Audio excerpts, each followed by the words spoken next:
Salutations everybody, it is Matty here, and today I want to highlight the phenomenal 2020 that Team Xbox has had. This is no disrespect to any prior years as they've slowly and steadily become better, but I feel in 2020 everything came together for Xbox and it looks like the sky is the limit. Also, this isn't a PlayStation bashing piece, alright? I like PlayStation, I like Xbox, but honestly, props to Xbox this year. I think they killed it, and this video really highlights how they bounced back in a number of ways. So let's get it kick-started because we have a lot to go over, and it begins with value. Value has been the driving force behind Xbox, making it very easy to buy in, to the point where it feels like they're practically paying you to play on their system. It starts, in my opinion, with the Series S upon its announcement, a digital-only console for next-gen gaming available at $300 retail. Not only that, but you can use the Xbox All Access program to buy into any of their consoles, given the retailer is participating, and pay a monthly fee on top of 2 years of Game Pass.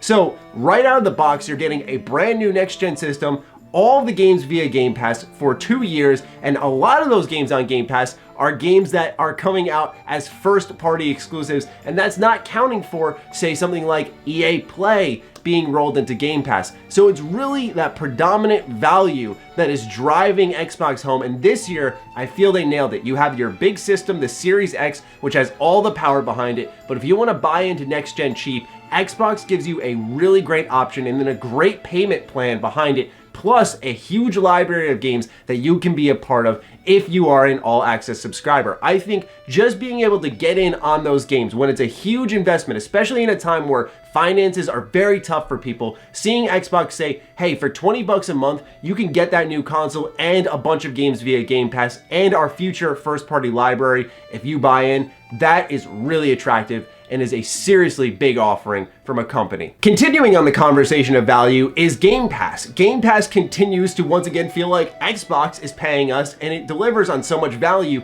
the consumer starts to ask the question of, how is the company even making money off of me? Because with the additions of the likes of EA Play, which adds its own library of games like Dead Space, Mass Effect, Dragon Age, and so on and so forth, as well as Disney Plus making an appearance inside of Game Pass, it's just constantly adding perks and value and more value, and the price has stayed the same. Now the question is, will that ever go up if they continue to add more? It has not seen that happen yet, so as it stands, Game Pass is phenomenal with its offering of a fantastic library that's constantly updating. You can look back to 2019. It was within half a year that we saw the likes of Metro Exodus and Devil May Cry 5 make their way onto Game Pass in their launch year. That is insane. As long as you are patient, Game Pass will provide that crazy value to you of games coming out within its very year. And I think a lot of companies see value in that. It gives them a second wind. It gets people playing their game again. It helps boost their player base. It is a situation where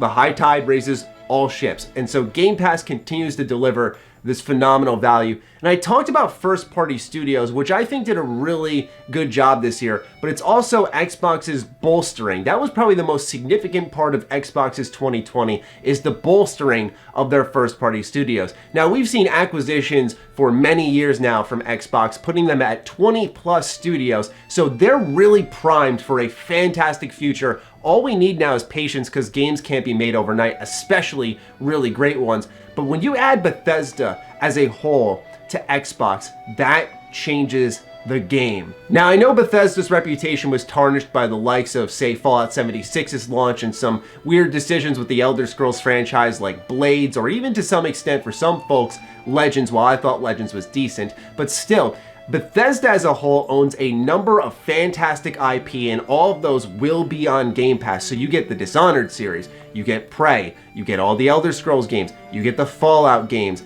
It continues to pile on. And knowing that future Bethesda games will make their way to Game Pass, maybe once the timed exclusivity window for Deathloop as well as Ghostwire Tokyo is up, those will be added to Game Pass. The Elder Scrolls 6, Starfield, the next Doom, the next Wolfenstein. It is crazy to think about these games all coming out as long as you were a subscriber to this value-driven program.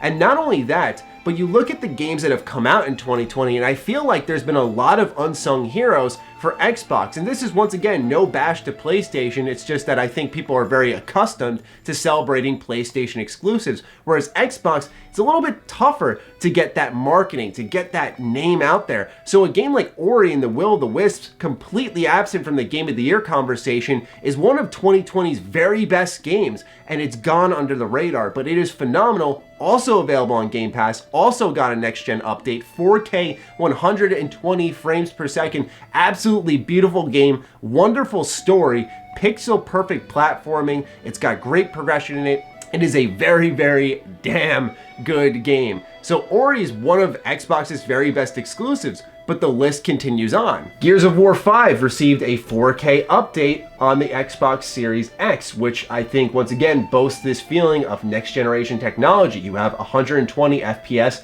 in multiplayer. Microsoft Flight Simulator 2020 came out this year, and my god, it lit the world on fire in amazing reviews, and this was exclusive to the Microsoft family of consoles. The Master Chief Collection got an update, which optimized the game for the new generation of consoles, giving it a new lease on life, and they even experimented with current standing series like Gears of War.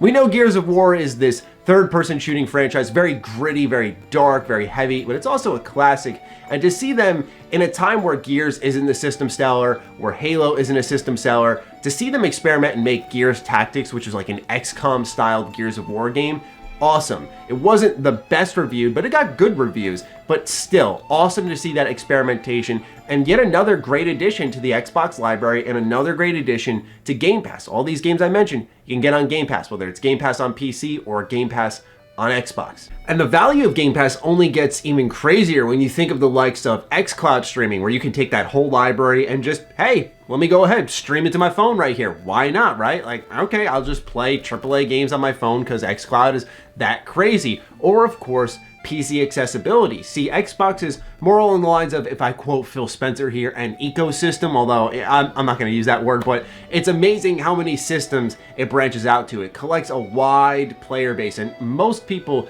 do have a cell phone. It's really about participating in the service. Do you have a connection to support streaming games to your phone? But still, the idea of XCloud very much is the future, and you think once again of that potential that we're going to keep tapping into, the potential of the Bethesda acquisition, the potential of XCloud going to other systems, like some have even speculated PlayStation. I think that's a little galaxy brain, but something like Nintendo, I don't know if that's too far-fetched either. But still, point being is that XCloud is a big part of Xbox's future, and then you see them also supporting PC, and those games that you're getting on Game Pass on Xbox, you're also getting on PC. It's just, it's crazy, man. It's crazy, and they share saves. Like, it's a beautiful system just in motion.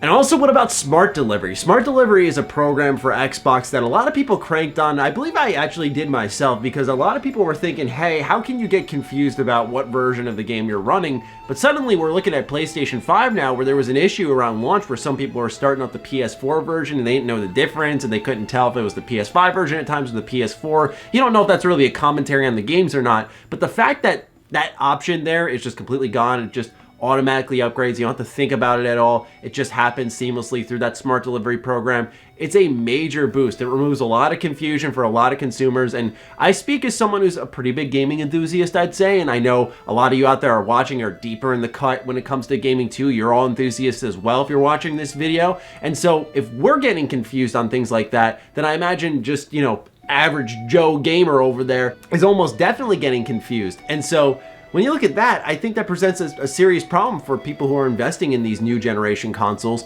And so it's good that Xbox has a program that really solves that problem without having you do anything. Now, this part's a work in progress, but I like the steps forward I've seen for Xbox when connecting to Japan. Japan is a place that Xbox notoriously struggles in, and they need to invest in there. They need to own studios there, and they need to produce games for a Japanese audience. And we've seen a little bit of that, trying to build intrigue there. It really starts off with Phantasy Star Online 2, which came out in the US this year in May. And while for a lot of people it came and went, this was incredible to see after about 8 years, it finally come out in the States, and it came out on Xbox, on consoles. Not only that, but we're seeing a re-release of Phantasy Star Online 2 because it's become so popular, because that player base has really spiked. Now it's available in the West, and it's a very fun beat 'em up style MMO. but also we're seeing Microsoft make strides in another part of Sega with Yakuza 7 Like a Dragon, giving that game next-gen optimization exclusively for a timed window to the Xbox Series X.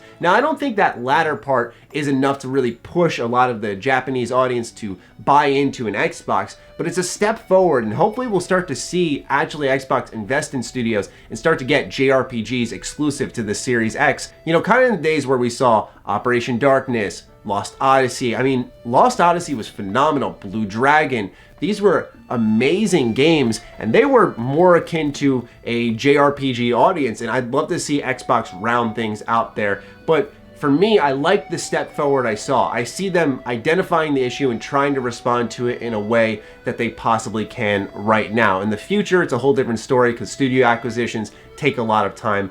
But right now, as it stands, I feel like 2020 was an amazing bounce back year for Xbox because they established all of these value-driven programs, right? Very easy to buy into, cheap games everywhere, large libraries everywhere, and then that's not accounting for the future with Bethesda, the future with a lot of their IP, and where everything's gonna go. Don't get me wrong, there were blunders in 2020 with Xbox like any company. We can talk about the Halo Infinite demo, of course. We can talk about how they've been very vague on Bethesda exclusivity. Of course, there are things that you could definitely pick apart with Xbox. They're certainly not perfect, and once again, I need to emphasize, we're not bashing PlayStation here, but I just think that Xbox needs to get a pat on the back here. It's very tough for them to do that. Everyone's always going like crazy for PlayStation. I want to give Xbox some love here today.